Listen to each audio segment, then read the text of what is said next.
नमस्कार दोस्तों, स्वागत है आप सभी लोगों का अपने यूट्यूब चैनल ऑनलाइन क्लासेस विषयों में। इस वीडियो में हम पढ़ने वाले हैं हिंदी, और हिंदी में रस हम पढ़ने वाले हैं। ये वीडियो जो है सभी कॉम्पिटिटिव एग्ज़ाम्स जो होते हैं जहाँ पर हिंदी पूछी जाती है, वहाँ पर सभी के लिए जो है ये हमारी वीडियो महत्वपूर्ण है। और इसके साथ साथ में जो बच्चे हमारे 10th और 12th के बच्चे हैं, वो भी बच्चे इस क्लास को ले सकते हैं, क्योंकि वहाँ पर भी रस, छंद, अलंकार भी दे रखा है। तो ये भी बच्चे जो है हमारी वीडियो को आप देख सकते हैं, पढ़ सकते हैं, और यहाँ से आपको बहुत काफ़ी ज़्यादा जो है फ़ायदा मिलने वाला है। तो आइए अपनी क्लास को देरी ना करते हुए अपनी क्लास को स्टार्ट करते हैं। आइए आज के वीडियो में पढ़ने वाले हैं रस को पढ़ते हैं। देखिए रस, यहाँ देखिए रस। अब रस हम पढ़ते हैं, इसमें देखिए रस किसे कहते हैं, तो यहाँ से समझते हैं। देखिए रस किसे कहते हैं, तो सबसे पहले हम रस की परिभाषा को समझते हैं। देखिए किसी कहानी, नाटक, उपन्यास को पढ़कर या देखकर जो आनंद की अनुभूति होती है उसे हम रस कहते हैं। सबसे सिंपल भाषा में सबसे अच्छी परिभाषा है, आप इसको समझिए। देखिए फिर से मैं एक बार रिपीट कर दे रहा हूँ। किसी कहानी, नाटक, उपन्यास को पढ़कर या देखकर जो आनंद की अनुभूति होती है उसे हम रस कहते हैं। अब भरत मुनि जी के अनुसार रसों की संख्या 8 प्रकार बताई गई है। देखिए भरत मुनि जी के अनुसार रसों की संख्या 8 बताई गई है। वैसे अगर हम रसों की संख्या देखें तो 11 है, यानी भरत मुनि जी के अनुसार रसों की संख्या कितनी बताई गई है, तो 8 बताई गई है। इसको ध्यान रखना है। तो आइए वो आठों हम रस देख लेते हैं, कौन कौन से वो रस हैं। तो देखिए पहला रस हमारा कौन सा है, तो पहला रस हमारा है श्रृंगार रस। फिर वीर रस, हास रस, करुण रस, भयानक रस, विभत्स रस, रौद्र रस और अद्भुत रस। ये हमारे भरत मुनि जी के अनुसार रसों की संख्या बताई गई है। ये यहाँ से ध्यान रखना। अब देखिए यहाँ पर इनके स्थायी भाव भी पूछ लेता है, तो स्थायी भाव को हम भी देख लेते हैं। श्रृंगार रस का स्थायी भाव क्या होता है, रति होता है। और श्रृंगार रस को ही रस यानी रसराज भी कहते हैं, क्योंकि ये सभी रसों का क्या होता है, राजा होता है। इसीलिए श्रृंगार रस को रसराज की संज्ञा दी गई है। और परीक्षाओं में पूछा भी जाता है कि कौन सा रस जो है यानी रसों का राजा है, वो कौन सा है, श्रृंगार रस है।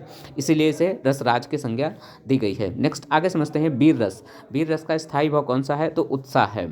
अगला है हास रस। हास रस का स्थायी भाव हास्य है।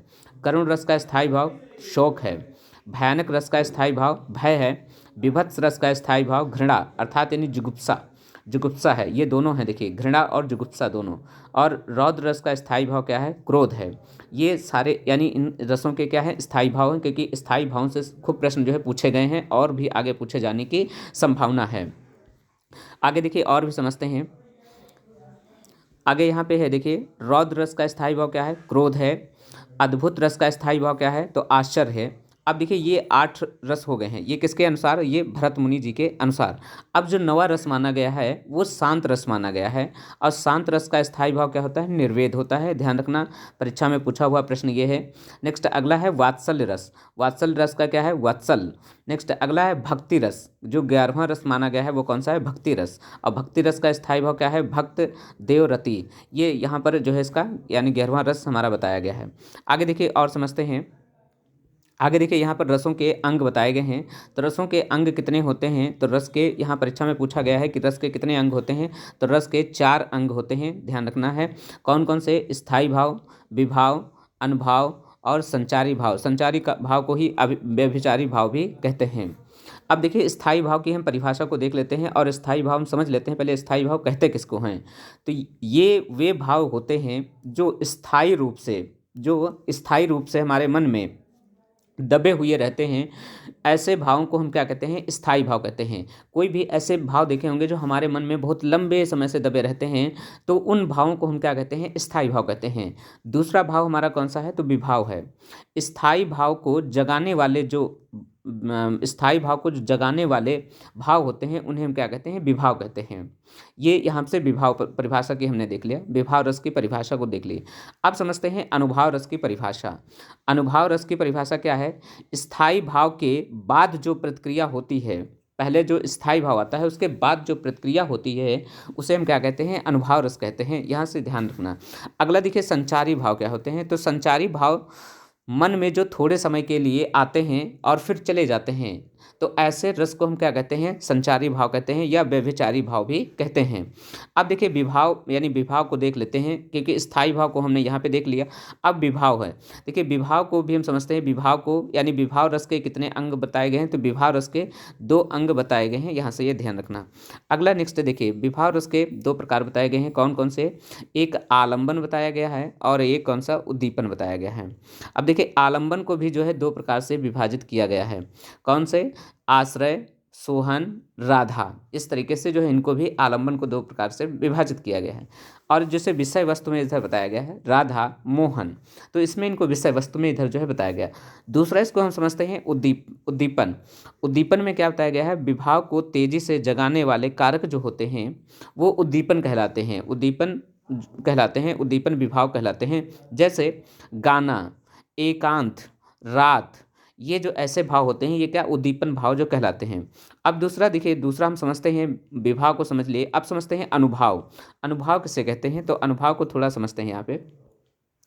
देखिए अनुभाव जो होते हैं, स्थायी भाव के बाद जागृत, देखिए स्थायी भाव के बाद जो है, स्थायी भाव के बाद जागृत शारीरिक, मानसिक या अन्य चेष्टाओं को क्या कहते हैं, अनुभाव कहलाती हैं। अब अनुभाव को जो मुख्यतः 4 प्रकार के भागों में विभाजित किया गया है, सात्विक अनुभाव, कायिक अनुभाव, वाचिक अनुभाव और आहार्य अनुभाव। नेक्स्ट है, इनको कितने 4 प्रकार के भागों में विभाजित किया गया है। अब सबसे पहले समझते हैं यानी स्वास्तिक अनुभाव। इसमें क्या क्या है, जैसे स्तंभ है, स्वेद है, रोमांच है, कंपन है, स्वर भंग है और रंगहीनता है। तो ये जो बताए गए हैं सारे किसके, यानी ये सात्विक अनुभाव के अंग बताए गए हैं। अगला देखिए अनुभाव, कायिक अनुभाव किसे कहते हैं, तो कायिक अनुभाव जैसे किसी को देखकर सीटी मारना, किसी को देखकर आंख मारना, ऐसे जो भाव होते हैं उन्हें हम क्या कहते हैं, अनुभाव कहते हैं। अब वाचिक अनुभाव समझते हैं। वाचिक अनुभाव क्या कहते हैं, जैसे किसी को देखकर, किसी अच्छी लड़की को आप देखते हैं, किसी अच्छी लड़की को देखकर जो आपके मन में भाव उत्पन्न होते हैं, जैसे उसको आप सोचते हैं कि आप उसको हम क्या कर दें, प्रपोज कर दें। तो ऐसे जो भाव यानी मन में उत्पन्न होते हैं, जैसे किसी को यानी देखकर आई लव यू बोलना, तो ऐसे भाव को हम क्या कहते हैं, वाचिक अनुभाव कहते हैं। अगला है आहार्य अनुभाव। क्या होते हैं, जैसे वेश बदल लेना, तो ये ऐसे जो होते हैं ये आहार्य अनुभाव कहलाते हैं। नेक्स्ट आगे और समझते हैं। देखिए अगला आता है हमारे संचारी भाव। अब संचारी भाव को देखिए यहाँ पे समझते हैं, क्योंकि संचारी भावों की संख्या कितनी बताई गई थी, 33 बताई गई थी। यहाँ से ध्यान रखना प्रश्न। देखिए जिन भावों का संचार मन में अल्प समय के लिए होता है उन्हें हम संचारी भाव कहते हैं। इनकी संख्या कितनी बताई गई है, 33 बताई गई है। देखिए ये जो संचारी भाव होते हैं मन में कुछ समय के लिए आते हैं और फिर चले जाते हैं, तो ऐसे भावों को हम क्या कहते हैं, संचारी भाव कहते हैं। अब इनकी संख्या देखिए 33 बताई गई है, तो 33 हम यहाँ पे थोड़ा सभी को लिखे हुए हैं, आप देख सकते हैं, पढ़ सकते हैं। देखिए जैसे हर्ष देखिए थोड़े समय के लिए आता है फिर चला जाता है। जैसे लज्जा भी कुछ समय के लिए आती है और फिर खत्म हो जाती है। जैसे मोह, गर्व, उग्रता, चपलता, चिंता, स्वप्न, शंका, उन्माद, आलस्य, स्मृति, निंदा, नंद, विषाद, ग्लानि, तो ये ऐसे जितने भाव हैं ये सभी के सभी भाव जो है संचारी भाव हैं। और इनकी संख्या कितनी है, 33 संख्या इनकी बताई गई है। यहाँ पे ध्यान रखना, देखिए यहाँ पे 31 लिखे हुए हैं सारे, तो इसी 2 नहीं लिखे हुए हैं, बाकी इनकी संख्या कितनी है, 33 संख्या है। नेक्स्ट अगला देखिए और समझते हैं। तो ये आज हमारी वीडियो यहीं तक थी। वीडियो आप सभी लोगों को कैसी लग रही है, वीडियो अगर अच्छी लग रही है तो कमेंट में आप हमें बताइए, और कमेंट आप कर दिया करें, कुछ अच्छी प्रतिक्रिया आप अपनी व्यक्त कर सकते हैं, जो भी आपके मन में अच्छी प्रतिक्रिया हो। और वीडियो आप सभी लोगों को कैसी लग रही है ये भी आप कमेंट में बता दिया करें। वीडियो अगर आप सभी लोगों को अच्छी लग रही है तो वीडियो को अपने दोस्तों के पास वीडियो को शेयर कर दिया करें, और चैनल को सब्सक्राइब कर लीजिएगा, जिससे जैसे वीडियो हम अपलोड करें आप सभी लोगों को नोटिफिकेशन तुरंत प्राप्त हो सके। मिलते हैं नेक्स्ट वीडियो में, तब तक के लिए जय हिंद।